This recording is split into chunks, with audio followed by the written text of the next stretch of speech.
Donc, pour cette deuxième partie, donc, elle sera enregistrée. Donc, tout le monde, donc, n'y voit pas d'opposition. Le oui, c'est une erreur de confusion de notre collègue. C'est juste le préciser que c'est une erreur.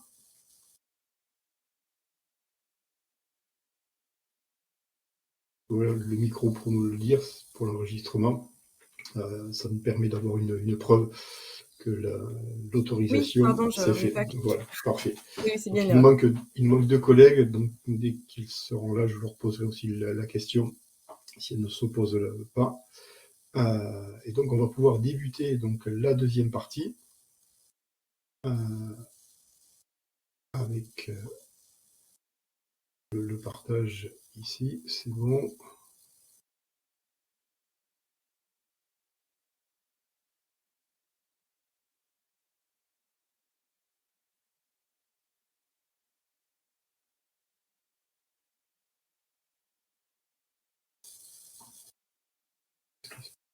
J'ai un souci.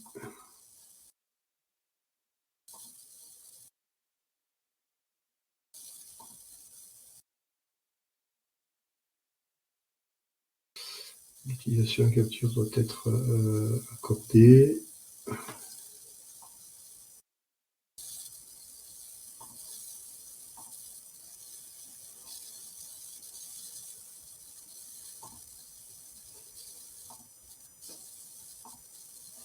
Voilà. C'est bon, excusez-moi, j'avais un petit souci. Est-ce que vous avez le visuel à l'écran? C'est bon pour vous? Oui. Okay. Oui, oui. Alors, on va continuer un petit peu donc, dans la zone graphique, en essayant un petit peu de lui donner un peu plus de spécificité. Et donc là, j'ai proposé, donc, on a 3 autres tableaux qu'on va utiliser de 3 manières différentes dans une situation élève. Donc, je me retrouve toujours avec ces élèves-là. Donc là, qu'est-ce que je vais faire? Je vais sélectionner du coup mon tableau avec les 2 colonnes et je vais aussi donc les trier. On va faire donc données, trier. Et je vais plutôt, alors vous voyez que sur l'onglet apparaît, je peux trier soit au niveau des élèves ou par les notes. Je vais trier par les élèves et automatiquement vous avez les notes qui se sont classées, qui se sont réattribuées, mais pas de manière désordonnée. Les notes ont suivi le prénom de l'élève. Donc une fois que j'ai fait cette manipulation, je pourrais aussi me dispenser. Je refais la même manipulation, je souligne mes cellules là, et je vais chercher toujours le tableau. Voilà, dans l'insertion, je fais graphique recommandé, et là, vous voyez, il m'en propose donc 3. Celui qui n'est pas inintéressant, c'est celui ici, avec donc ce qu'on appelle un histogramme, où vous retrouvez à la fois donc vos élèves et vos différentes, je dirais, gradations. Donc ça peut être ici donc une possibilité. Si je reviens sur le tableau maintenant, si je refais donc un tri, donc je reviens ici donc dans données, si je trie et si je fais maintenant par les notes, automatiquement, je dirais, ça suit avec le tableau qui a été donc développé. Donc je n'ai plus l'ordre alphabétique qui apparaît, mais c'est l'ordre de progression. Alors, ce tableau peut être intéressant en termes de commentaires.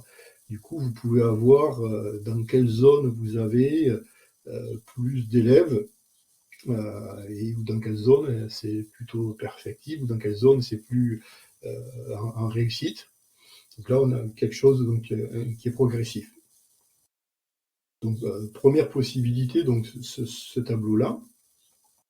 Puis vous en avez un autre aussi que j'ai fait donc ici en dessous, où là, si je souhaite plutôt avoir des des données avec plutôt des courbes.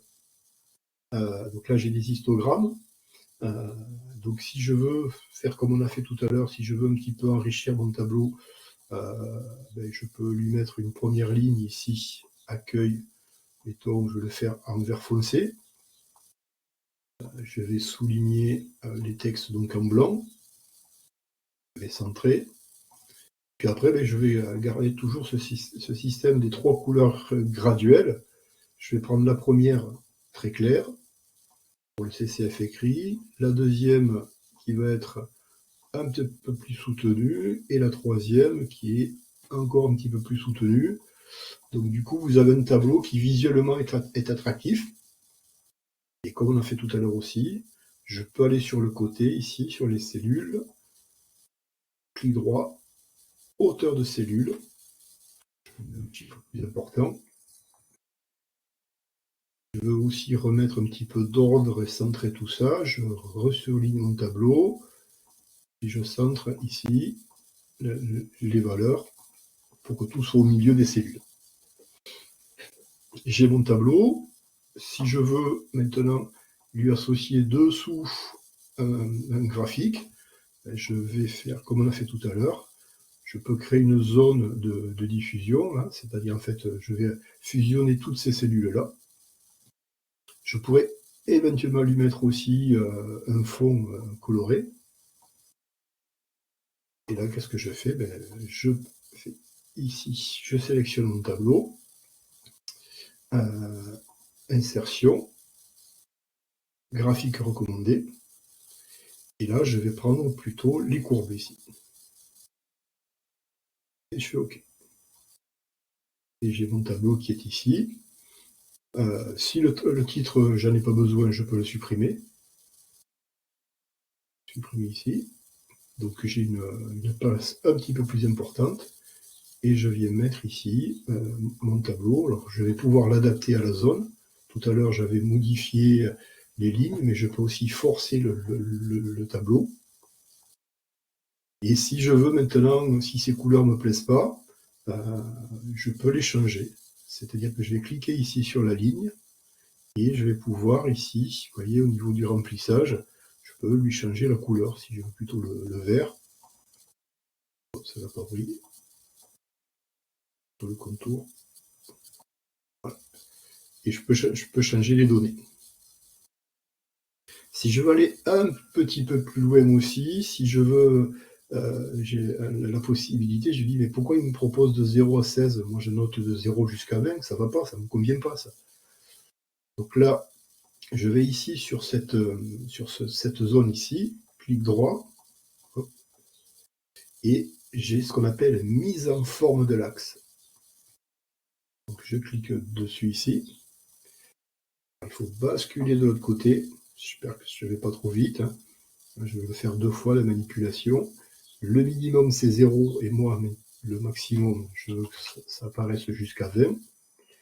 L'unité principale c'est de 2 en 2. Je pourrais me satisfaire de ça, mais je préfère plutôt être plus généraliste, je vais mettre 5.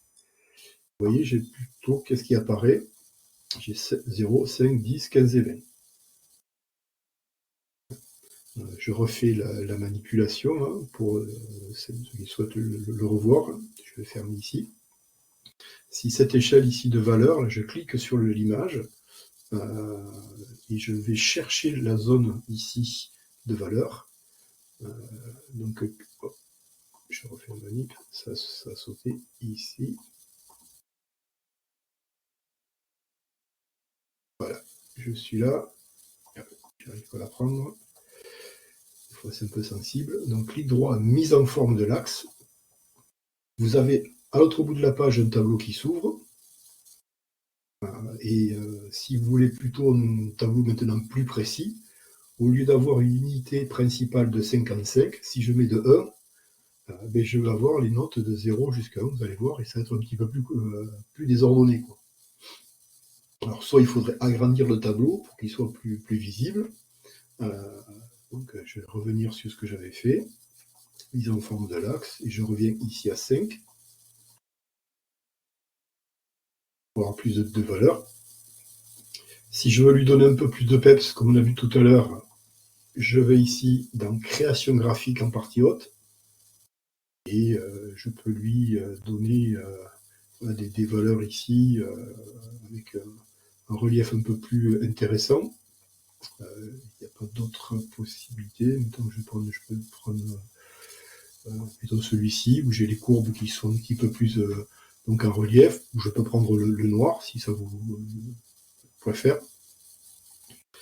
La légende, je peux aussi la changer, c'est-à-dire je fais ici clic droit, format de légende, et vous voyez que sur le côté, je peux l'avoir en haut, en bas, à gauche, à droite, au milieu. Donc là, je vais la remettre en bas. Hop, elle est repassée ici. Vous pouvez même aussi donc la supprimer. Donc des possibilités de graphiques qui ne sont pas inintéressants, notamment si vous élaborez des fois des TD dans lesquels ils auraient peut-être des données à saisir, des données de temps, des données des valeurs, et vous préparez le tableau, c'est-à-dire vous êtes donc le prof qui avait réalisé ce tableau-là. Ce que vous faites, eh bien, vous mettez toutes les valeurs à zéro au début de l'exercice, le plus simple. On peut essayer de mettre 0 parce que si on ne met pas des fois les valeurs, il peut afficher une zone de défaut, mais vous voyez que vous pouvez aussi quand même, c'est comme vous voulez. L'avantage de mettre le 0, c'est que vous dites aux élèves que toutes les cellules doivent être renseignées, et puis l'élève, par rapport à la guidance que vous avez à proposer, aux informations ressources qu'ils ont à puiser dans un document, ils cherchent les données et ils vont les saisir. Et après, vous pouvez leur demander de commenter la courbe. Qu'est-ce qu'elle dit? Qu'est-ce que ça donne, ce visuel? Donc voilà 3 possibilités avec celles qu'on a vues tout à l'heure. Et puis là, on en a vu donc 2 autres pour être soit sur des gestions d'aliments, plutôt des gestions de notes. Ça va?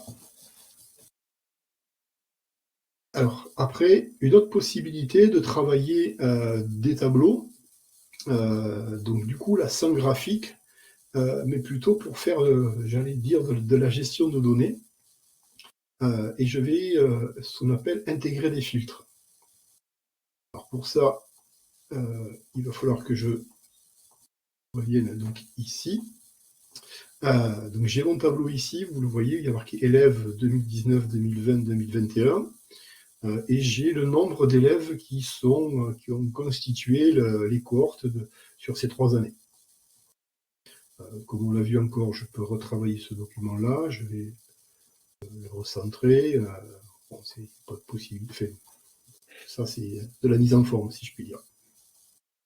Et donc là, je vais me glisser donc sur données, et je vais surligner tout le tableau ici, et je vais appliquer ce qu'on appelle le filtre. Et automatiquement, qu'est-ce qui apparaît? Vous avez des petits onglets là. Alors ces petits onglets sont intéressants parce que si je me clique, mettons ici sur élèves, si je veux travailler qu'avec les CAP, je décoche les 3 fonctions terminales, les exclus et la démission, et j'ai que mon tableau avec les données des 2 années CAP. Vous avez vu qu'automatiquement, aussi, des fois, en supprimant les lignes, ça modifie le tableau à côté, mais ça c'est inhérent. Et si je recoche tout, hop, mon tableau revient, parce qu'en fait, en supprimant ces lignes-là, les lignes seconde, première, terminale, démission et exclus, ça a aussi modifié là. Donc ça, c'est une conséquence. Mais généralement, si vous faites ce tableau-là, il n'y aura que ces données sur la page. Donc l'avantage d'un filtre, c'est vous pouvez, là aussi, ça peut être intéressant de faire travailler des fois sur les élèves sur des situations. Vous pourriez donner, je ne sais pas, moi, les quantités de différentes recettes. Je dis ça comme ça vient, ça pourrait avoir, je sais pas, vous avez différentes recettes qui apparaissent ici, ici. Et puis dans ces colonnes, au lieu d'avoir des années, vous avez les quantités, je sais pas, de sel, de poivre. Peut-être je dis des bêtises, hein, j'essaie de trouver une illustration. Et vous voulez qu'il travaille sur la tarte au poireau, du coup, ils décochent tout ce qu'ils n'ont pas besoin, n'apparaît que la tarte au poireau, et il y a tout ce qu'ils ont besoin. Donc le filtre, c'est quelque chose qui n'est pas souvent utilisé, pourtant qui est vraiment utile.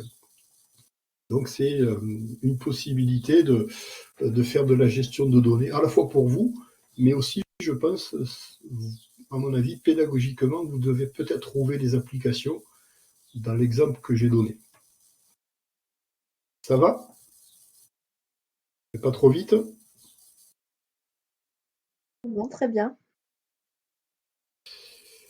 On va continuer maintenant avec de la navigation. On est passé sur un bateau, si je puis dire. Donc là, qu'est-ce que j'ai fait? On va travailler sur un menu. Vous avez ici, j'ai listé le nom de toutes les pages qui constituent, je vais enlever celui-ci, pardon, qui constituent mon document Excel. J'ai le document base, mettons le graphique, je reviens sur l'onglet graphique, couleur d'onglet, je vais le mettre en vert. Comme c'était aussi du graphique le deuxième, je vais mettre un autre vert différent. Voilà, donc je reviens sur mon onglet, ça ne m'a pas pris ici. Donc je viens sur mon onglet naviguer. Donc vous voyez que j'ai en bas tous mes onglets qui apparaissent, je les ai mis ici. Donc ça pourrait être éventuellement la première page de mon document Excel, et je voudrais naviguer d'une page à l'autre sans avoir forcément à aller chercher les onglets ici. Donc si je vais, mettons ici sur la page, donc je suis ici sur ma page de départ ici, qui est la page donc naviguer. Donc du coup il faudrait que je la nomme. Donc je vais du coup marquer ici, naviguer. Et je voudrais donc aller sur cette page base qui est la première page. Qu'est-ce que je fais? Je vais ici sur cette cellule, clic droit, et je vais créer un lien. J'active le lien, je vais monter la fenêtre, et ce que je vais faire, je vais aller ici, je peux le lier à un autre fichier qui serait dans mon bureau, dans un document, dans ce document, dans un autre document, ou mettre un lien. On le verra après. Là, je vais dans ce document, et donc on voit que je suis sur la feuille, l'onglet naviguer, et moi je veux aller à l'onglet ici base. Et je fais OK. Je veux aller, mettons, aussi à l'onglet graphique 2. Qu'est-ce que je fais? Clic droit, insérer un lien dans ce document, et je donne cette page, je repère ici graphique 2. Ce qui veut dire que ici, quand l'élève rentre sur la première page qui pourrait être votre départ, si je clique ici sur graphique 2, je retombe ici sur ma page.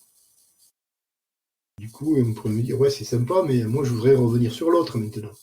Du coup, mettons, je vais prendre ici cette cellule. Là, je vais marquer retour. Vous voyez que ça ne rentre pas. Qu'est-ce que je fais? Clic droit,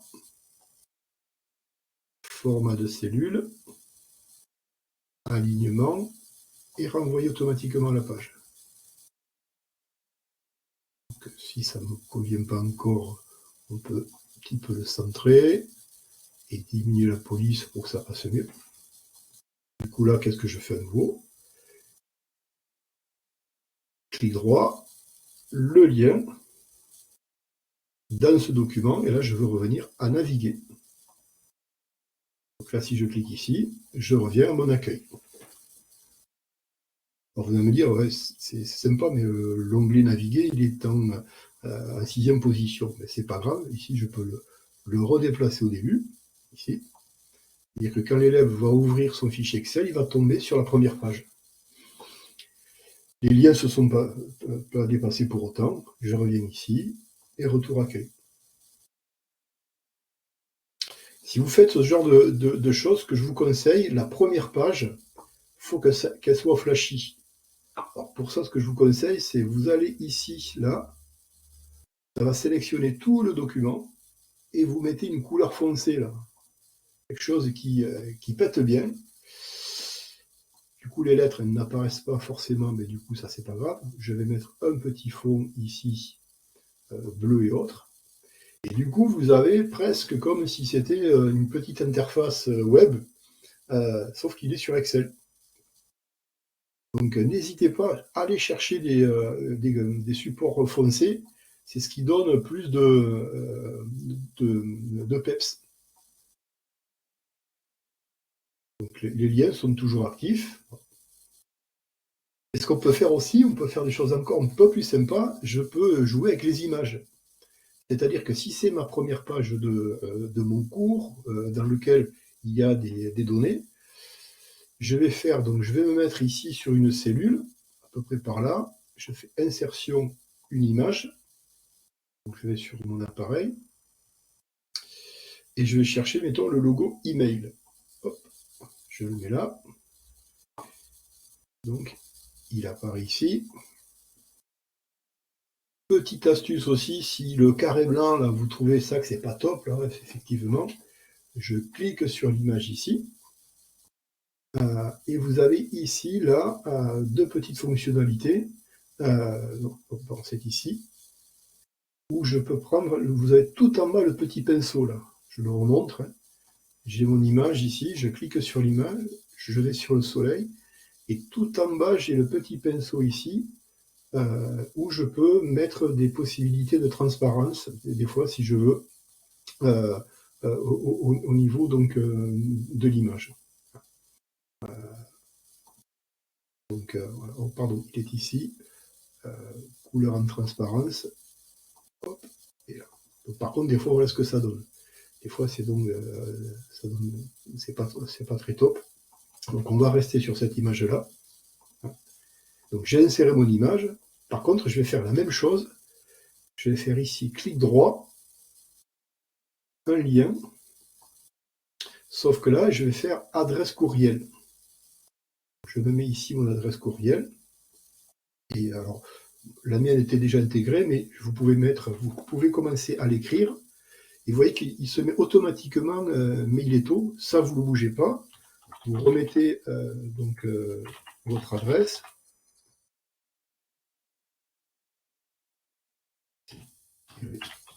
Bordeaux. Vous pouvez même mettre l'objet du mail. Demande d'information. Et vous pouvez mettre ce qu'on appelle une infobulle, c'est-à-dire quand la souris va passer sur l'image, on va dire de quoi il s'agit. Et là, je clique sur infobulle et je marque contacter votre prof génial. OK. J'ai créé ici mon adresse, j'ai précisé l'objet du mail et j'ai mis en plus une infobulle. Et je fais OK. Ce qui veut dire que quand l'élève va passer ici, sur l'image, il y a l'information, et s'il clique, alors j'espère que le partage va fonctionner, je ne suis pas sûr en cliquant. Est-ce que apparaît ma page mail qui s'ouvre? Vous la voyez?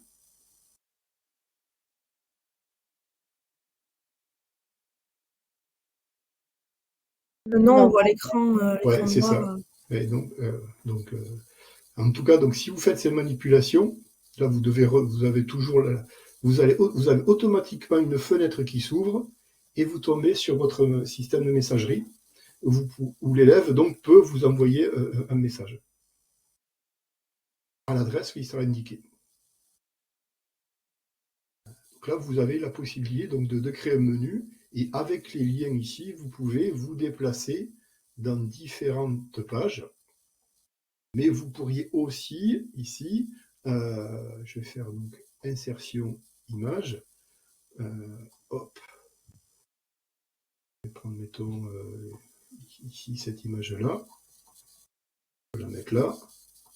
Et s'il y a un web, un site à côté qui est intégré, clic droit, lien, et vous pouvez mettre du coup fichier ou page web existante, et c'est en bas ici là que vous allez mettre l'adresse URL. Vous copiez dans votre barre l'adresse du site qui est en question, et donc automatiquement, en cliquant ici sur l'image, vous allez pouvoir, l'élève se dirigera vers le document, vers le site. L'image, là, si je veux aussi l'enrichir, si je fais clic sur image ici, là, format de l'image, je peux lui donner des aspects, mettons, de mise en forme, vous voyez, avec de la transparence ici. Vous pouvez faire différentes possibilités. Vous avez des animations. Donc, des fois, une petite page Excel peut être pas inintéressante d'avoir une page d'accueil. Vous avez vos différentes pages avec les liens pour passer et différents liens pour contacter le prof ou pour donner un site de référence. Je continue, il reste deux choses à voir. La troisième chose à voir, c'est ce qu'on appelle les mises en œuvre conditionnelles. Alors ça risque peut-être de vous intéresser. On retrouve notre classe avec Luc et Gisèle et autres. Et moi, ce que j'aimerais, c'est avoir des indications sur ces notes que j'ai sur les élèves. Qu'est-ce que je vais faire? Je vais donc cliquer ici sur cette zone-là, sur la zone des notes, et je vais me diriger sur mise en forme conditionnelle. Je clique ici, et je vais chercher jeu d'icônes, et je vais prendre, mettons, les flèches. Donc à côté, ici, vous avez de suite une indication qui apparaît pour évaluer. Et vous pouvez faire un truc encore qui peut être plus sympa. Je peux revenir ici, jeu d'icône ici. Vous pouvez mettre, mettons, ces quatre couleurs-là. Donc du coup, vous êtes dans l'évaluation par compétence qui peut apparaître. Et si je me souviens bien, autre règle, je pense, on peut, je crois, non, je ne l'ai pas, on peut faire, alors si vous ne voulez pas que la note apparaisse, ben, tout simplement, vous mettez votre note ici, vous l'écrivez en blanc. Et donc du coup, vous n'avez que le positionnement par compétence. C'est-à-dire que cette Brian là, qui était dans la cuisine et qui n'a pas bien marché, ben, s'il se retrouve avec un 12, automatiquement, ça fonctionne.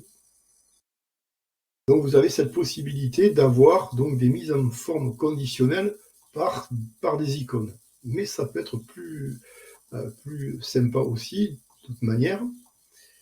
Si ces jeux d'icônes ne conviennent pas, je reclique dessus, stock, mise en forme, et je vais effacer ce qu'on appelle les règles. Donc pour les cellules sélectionnées. Donc je suis revenu au départ. Et là maintenant, ce que je voudrais, c'est savoir un petit peu tous les élèves qui sont au-dessus de 10. Je clique là, mise en forme conditionnelle, règle de surbrillance et supérieur à 10. Donc je mets ici 10 et c'est une couleur qui me va bien. Du coup, je vais chercher la formule de remplissage. Je vais le mettre ici en vert. OK, ça apparaît. Et ce que je voudrais, c'est aussi peut-être avoir des informations pour tous ceux qui sont en dessous de 5. Je reprends ma cellule ici, mise en forme conditionnelle, règle de surbrillance et inférieur à 5, ou si je veux, de à 6. Je vais changer la surbrillance ici, format personnalisé, je vais le mettre donc ici, OK, et OK. Et donc vous pouvez avoir des indications comme ça qui apparaissent. Ce qui veut dire que si Gisèle, c'était pas 11 qu'elle a eu, mais c'était 4, automatiquement, vous modifiez ces valeurs-là. Donc les mises en forme conditionnelles sont intéressantes pour avoir un visuel, et du coup vous pouvez le répéter. Ça sur ça c'était TP1. Et du coup, qu'est-ce que je prends? Je sélectionne mon affaire là, je le copie 2 fois. Là j'ai mon TP 2 et 3, donc pour l'instant je ne mets pas de note ici. Du coup, là, je me retrouve avec des jaunes. Je me dis, ben, moi, ça ne me plaît pas. Ça. Moi, je voudrais que si j'ai pas noté, ça apparaisse en blanc. Pas de souci, mon capitaine. Je repère ici. Du coup, je vais faire pareil là. Mise en forme conditionnelle. Voilà. Et je vais prendre égal à, donc, ici à 0. Et je vais mettre forme personnalisée. Et je vais mettre un fond blanc. OK. Donc, tant qu'il n'y a pas de note, ben, ça apparaît en blanc. Donc là, ben, si je mets 12, automatiquement, j'ai mes notes qui apparaissent. Alors, ce qui peut être intéressant, maintenant, ce tableau-là, je peux lui mettre aussi des formules qu'on avait vues tout à l'heure, notamment faire la moyenne. Je vais mettre marqué moyenne ici. Je me décale. Je vais faire formule.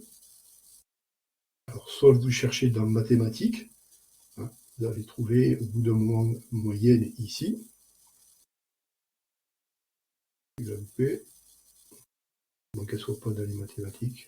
Il faut ils ont des classements Excel qui sont peu étonnants.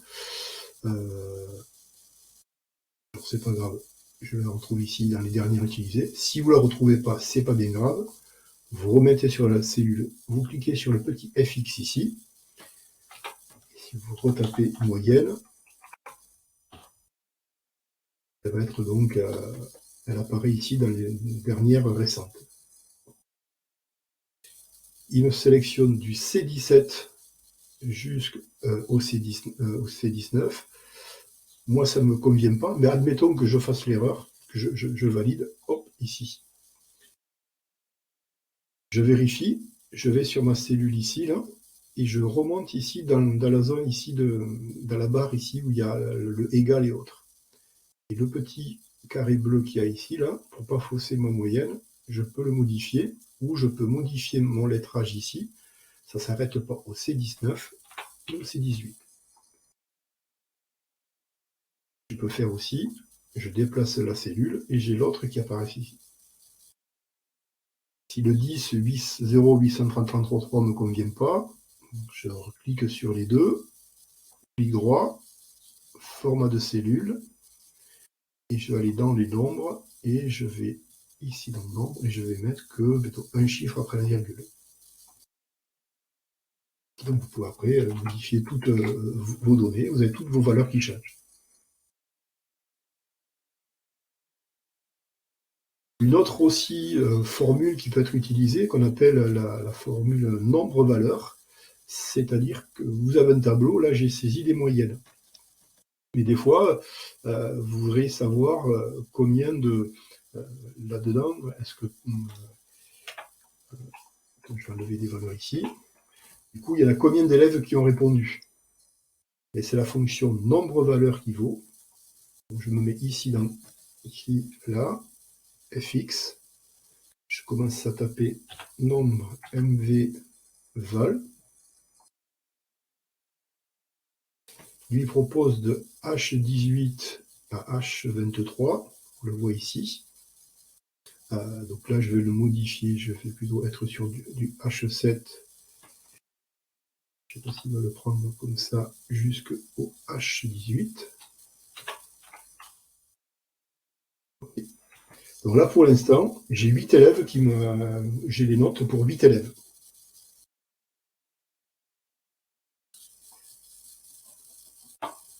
Alors, je peux mettre ça, puis je peux marquer réponse. Donc, du coup, ça, c'est les élèves que j'ai mis en réponse. Et après, on va faire un petit peu de programmation, très simple. Vous avez ici combien d'élèves? 1, 2, 3, 4, 5, 6, 7, 8, 11, 12 élèves. Donc, là, j'ai que 8 élèves qui ont répondu sur 12. Donc, vous pouvez vous mettre un message d'erreur. Et ça, on va utiliser ce qu'on appelle la formule, la fonction si. Donc, je vais mettre égal. Si, j'écris si, entre parenthèses, je mets la cellule où je clique dedans, H8 est égal à 12, un virgule, et vous mettez tréma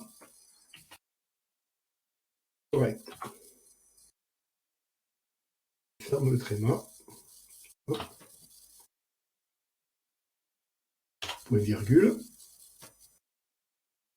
Si 24,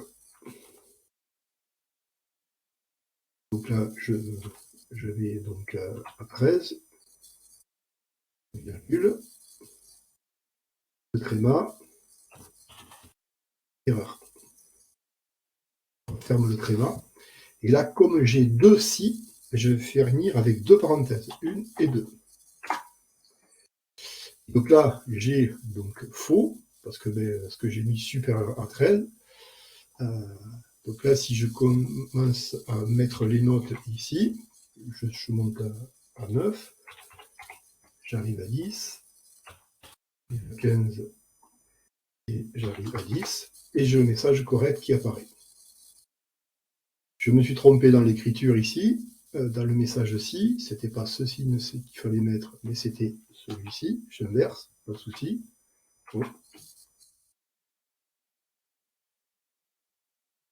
Et j'enlève une note ici, mettons, erreur, où je peux modifier mon texte.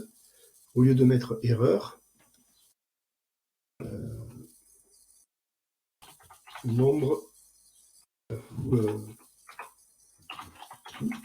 les élèves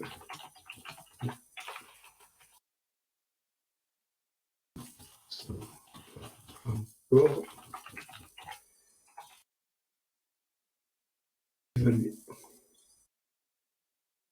Donc, il apparaît ici, donc je remets ma note ici, 12, et j'ai le message correct. Il me manque encore ici, vous avez un message qui apparaît. Ça peut être intéressant si vous avez, je ne sais pas, des applications dans lesquelles vous attendez un résultat. La valeur, je ne sais pas, il fallait trouver 12. Votre résultat est juste ou votre résultat est faux. Donc c'est juste une petite touche de programmation qui peut être utile. Donc la démarche, alors vous pouvez, la fonction si, là, elle est très développée dans le web, vous allez trouver beaucoup de chaînes tuto qui le développent. Et le principe, c'est égal si, j'ouvre en parenthèse, ma cellule. Alors vous pourrez mettre supérieur ou égal à 12, vous pourriez affiner tout ça. Le point virgule, le tréma, et donc bon, vous pouvez l'utiliser comme ça juste dans une valeur de contrôle, ce qui vous fait donc un feedback. Et du coup, je peux mettre encore ici une mise en forme conditionnelle. Ici est égal à 12, je vais mettre un remplissage qui pète pas mal, mettons jaune, et OK. Et donc, là, je remets les notes, et hop, vous avez tout qui apparaît. Et en plus, vous dites, je peux faire une mise en forme conditionnelle ici aussi. Du coup, qu'est-ce que je fais? Hop, je vais là, mise en forme conditionnelle, et si le texte contient correct, je vais changer ici, format personnalisé, je vais mettre une autre couleur qui pète pas mal. OK. Là, automatiquement, si j'enlève juste une valeur, donc le 0, ça ne marche pas. Je pourrais refaire la même chose ici. Si le texte de tous les élèves ne sont pas encore évalués, vous pourriez avoir une couleur. Donc, vous voyez qu'on peut en fait utiliser des données les unes avec les autres. Ça va, je ne vais pas trop vite? Non, non, ça va. Est-ce que ce que je vous montre, ça peut avoir un intérêt? C'est sur ça qui est important pour vous. Oui, non, non, c'est très intéressant. Ouais. Alors, je suis concentré parce que. Mais bon, vous voyez que là, c'était plus utile qu'on l'enregistre. Comme Ouais, ça, ouais. vous aurez la possibilité de revoir. Et puis là, on va monter encore de high level. On va faire du développement. Alors pour ça, il faudra que vérifier dans votre Excel, il faudra que vous alliez tout en haut, il y a marqué fichier là. Il faut descendre, alors tout dépend le Excel que vous avez, il faudra aller dans options. Et dans options, tac, tac, tac, tac, ici, vous allez dans personnaliser le ruban et il faudra activer ce qu'on appelle le développeur.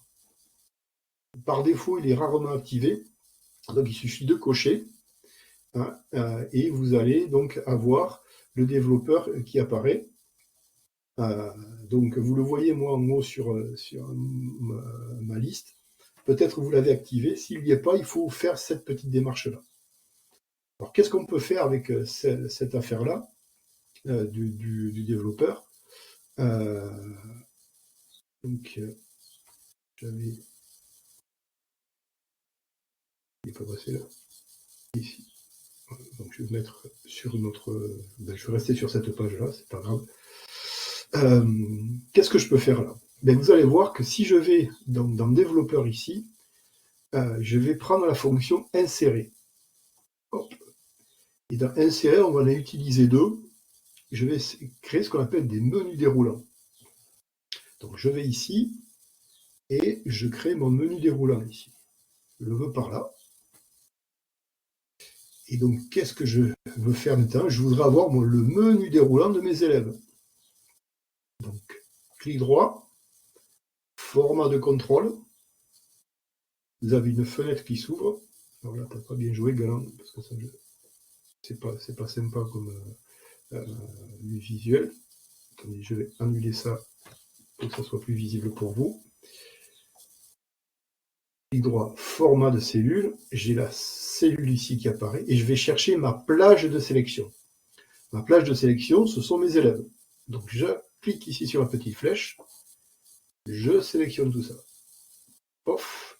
Alors je peux recliquer là ou fermer, c'est pareil. Nombre de lignes, c'est le nombre de lignes qui va apparaître sous le menu déroulant. Là, j'en ai 8. Mettons, je peux juste mettre 4. Et je peux faire un petit truc de déco. Je peux faire de l'ombrage 3D. Vous allez voir, c'est super. Ouais, il y a juste un truc incrusté. Alors du coup, ici, ça ne se voit pas. Par contre, si je fais maintenant ce menu déroulant, si je le mets ailleurs, je viens sur ma page d'accueil.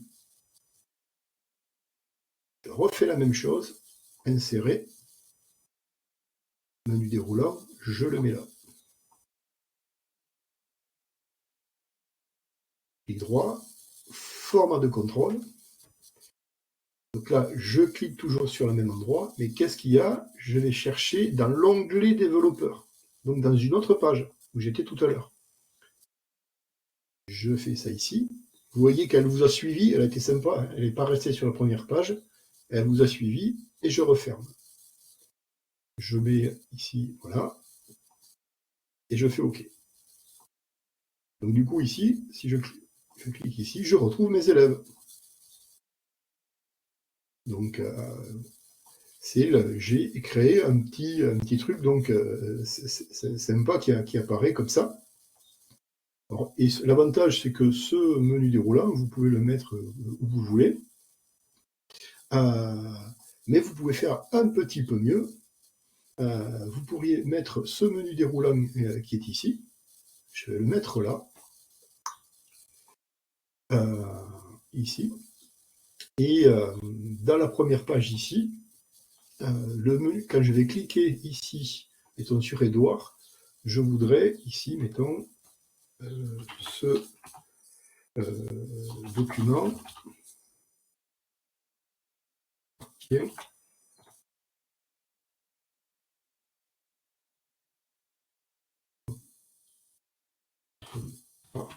Ouais. J'ai ma cellule ici. Ce que je vais faire, je vais lui mettre un petit peu de couleur pour qu'on le voit un peu mieux. Ça n'apparaît pas, je vais faire un fusionnage. Voilà ici. Je peux grossir un peu. Je vais centrer comme on a fait tout à l'heure depuis le début, comme ça on revoit plus les manipulations. Et dessous, je mets une autre, je fusionne, ici, mettons deux, donc je peux rester que sur celle-là si je veux. Ouais. Voilà, je vais ici. Et là, je vais faire ce qu'on appelle un index. Alors l'index, ça va être quoi? C'est-à-dire que je voudrais que quand je sélectionne ici Édouard, il apparaisse ici aussi. Je vais mettre ici une couleur donc différente, un peu plus claire. Donc je voudrais que mon petit Édouard apparaisse ici. Alors pour ça, je vais être obligé de revenir sur le développeur et lui donner ce qu'on appelle une valeur de liaison.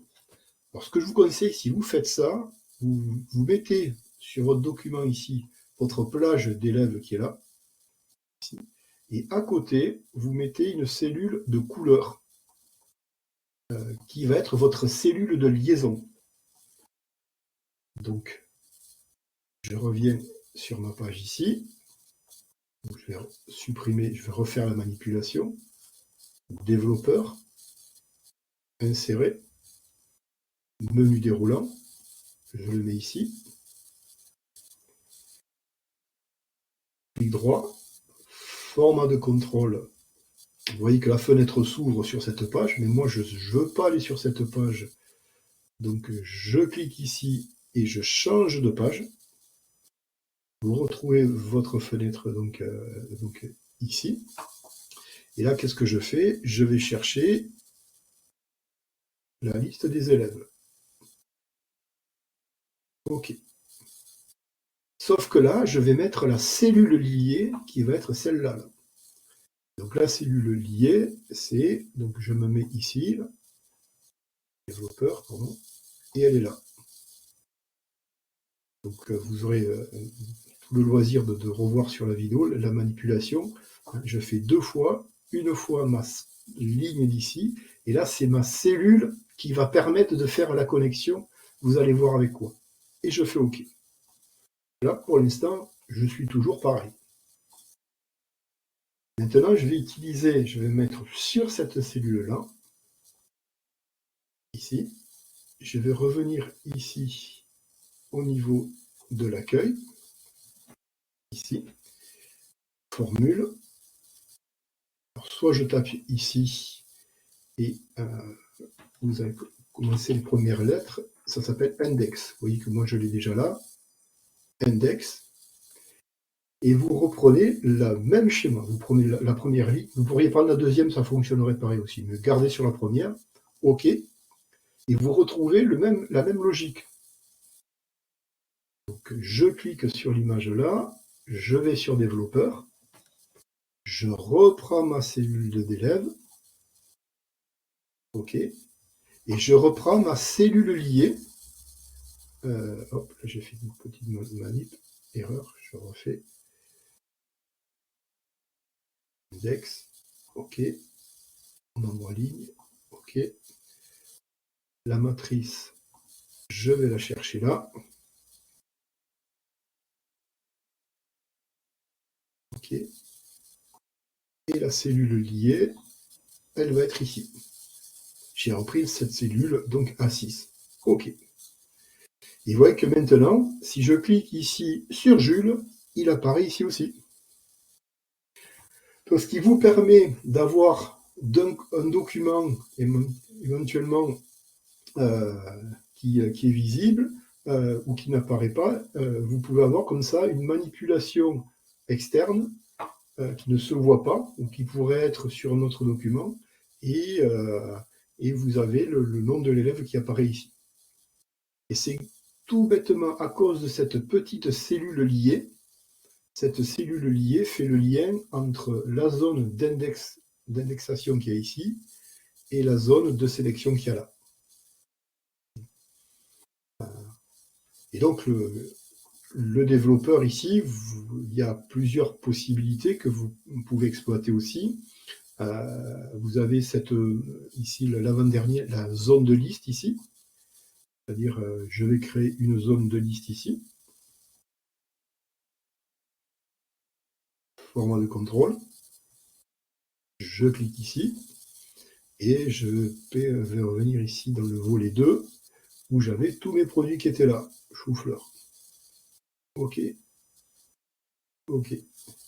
Donc vous voyez que là, je peux retrouver, quand je navigue ici, j'ai tous les produits qui m'intéressent. Donc vous pourriez avoir les fonctionnalités disponibles pour... donc ça peut être une sélection. Bon, je montre que ces deux. Vous pouvez faire aussi des coches et autres, mais rien qu'avec déjà le menu déroulant et la zone de liste, ça peut être donc un petit espace de programmation qui peut-être pas inutile. Voilà, alors il est midi moins 10 déjà, ça passe vite. Ce que je vous conseille, c'est si vous utilisez un Excel avec une petite page de garde faite de ce type-là, vous verrez que ça sera de suite attractif. Et avec les liens et puis quelques menus déroulants, déjà vous avez quelque chose qui peut être assez rock'n'roll.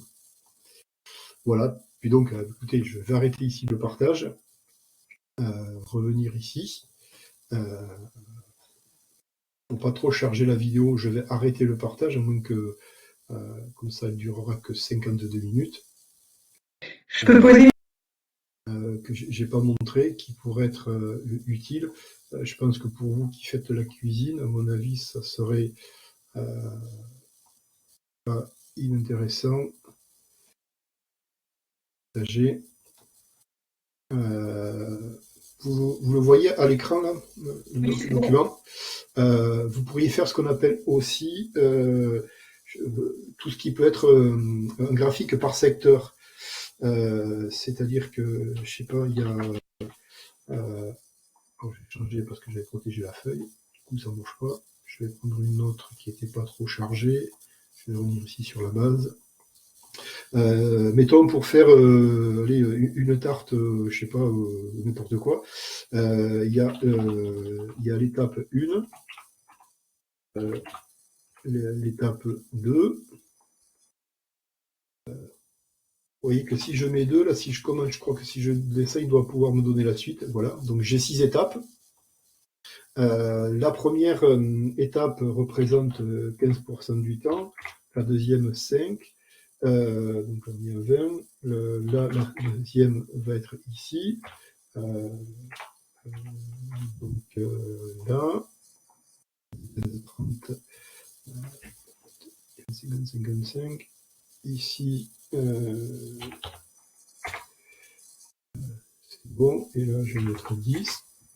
Peu importe si j'ai pas le pourcentage complet. Là, je vais faire ici. Donc sélectionner, insertion graphique, où je peux directement, moi je veux des représentations en secteur. Et donc du coup, ça vous permet d'avoir un pourcentage qui peut être sympa pour commenter les proportions. Ça pourrait être du temps. Quelle est l'étape qui occupe le plus de temps? Et vous pouvez même ici, si vous faites clic droit, hop, ajouter des étiquettes et vous avez les valeurs qui apparaissent ici. Vous pouvez les sortir aussi si ça vous intéresse pour commenter l'élément, ou vous pouvez aussi modifier votre élément là de cette petite manière ici. Vous pouvez, je crois même, lui faire aussi non, la rotation 3D, on ne l'a pas là sur cette possibilité. Donc les graphiques avec du secteur aussi, c'est pas inintéressant justement pour leur commenter quelle est l'étape qui va vous occuper le plus de temps pour faire cette réalisation. Donc là, du coup, mathématiquement et graphiquement, ils doivent vous la repérer. Et donc, du coup, si vous faites ça, et si vous associez maintenant, ici, vous posez la question, c'est quelle étape est la plus longue. Et du coup, si vous mettez maintenant le développeur ici, j'insère, je mets mon développeur ici, clic droit, affecté, je vais chercher mon élément. OK. Et donc ici, je l'ai là. Du coup, vous avez la question, le document support, et il sélectionne. Et donc, vous pourriez monter comme ça un petit quiz de travail avec ni plus ni moins cette fonctionnalité. Vous pouvez faire encore plus fort. Je vais mettre ici, là. Alors, je vais faire... donc, je vais mettre... J'étais où? Je ne sais plus. J'étais base ici. OK. Je vais supprimer tout ça. Je ne voudrais pas user de votre temps. Je mets, et vous faites une page où vous récupérez les données. Question 1.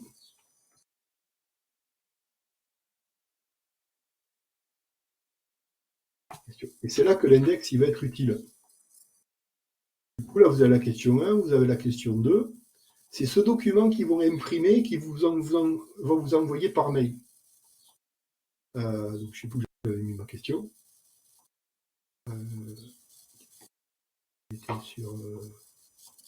Elle était là. Donc, ici, j'ai mon espace de travail. Et là, j'ai mes réponses. Du coup, ici, qu'est-ce que je fais? Je fais index. OK. Je vais chercher dans la zone ici ce que je veux là. Et ça ne va pas marcher, j'oublie la cellule liée. Je suis couillon. Hop. Il me faut une cellule liée. Qui va être donc ici. Je fais la même couleur. On va rappeler. Donc ici, je suis obligé de modifier mon élément ici. Forme de contrôle. Et là, je prends cette cellule liée. Ça marche. Je reviens ici. Index. OK. OK. Je vais chercher dans ma matrice ici ça. Le développeur, il est là. Et OK. Ce qui veut dire que là, qu'est-ce qui se passe? L'élève, il a son document Excel où il répond aux questions. Et là, c'est l'étape 3, n'importe quoi. Et vous avez une page dans laquelle vous allez centraliser toutes les réponses. Et donc, il n'a plus qu'à imprimer, imprimer cette feuille à la fin de l'exercice, où vous avez toutes les réponses qui sont indiquées. Je me suis fait comprendre? Dans le principe, oui. Je sais pas si je pourrais le refaire tout de suite, mais, Ouais. Mais dans le principe, c'est bon. Voilà, l'idée c'est de jouer avec les onglets. Dans les onglets, ici, vous avez vos questions, avec le tableau, le document. Le développeur, il choisit la réponse. Et sur une autre page, vous avez toutes les réponses qui sont centralisées. Comment vous avez fait la cellule de liaison? Alors la cellule de liaison, hop, je vais revenir, excusez-moi, je suis allé trop vite. Je vais repartager. La cellule de liaison, en fait, c'est juste une cellule dans laquelle vous mettez ni plus ni moins aucune valeur, aucune des noms. Moi, j'appelle ça souvent l'acte de mariage. Et pour la repérer, je lui mets une couleur. Parce que c'est cet acte, cette cellule, qui va faire le lien entre cette sélection qu'il y a ici par le menu déroulant et l'index qui est ici. Il faut qu'il y ait donc une... donc c'est pas ici que je dois mettre... C'est le lié. C'est ici. C'est sur la base de sélection. C'est cette cellule ici qui va commander ici le lien entre ça, le menu déroulant, et la sélection qu'il y a ici, qui va se mettre là. C'est l'index qui apparaît là. Est-ce que vous voyez la formule ici, index, base P8, P13, base c'est mon fichier, et j'ai O8. Et là, si je reviens ici, si je clique ici, si je fais dans l'élément ici, on retrouve P8, P13 et O8. Bon, on est sur la partie la plus haute d'Excel, mais ça vous donne quand même un aperçu des possibilités que l'on peut faire. Et le conseil que je vous donnerai, peut-être, c'est pas de le faire tout seul, peut-être le faire à 2 ou à 3 si vous avez la possibilité. C'est là que vous devenez encore plus performant parce que vous allez pouvoir vous échanger des pratiques, mais aussi aller plus vite dans la production.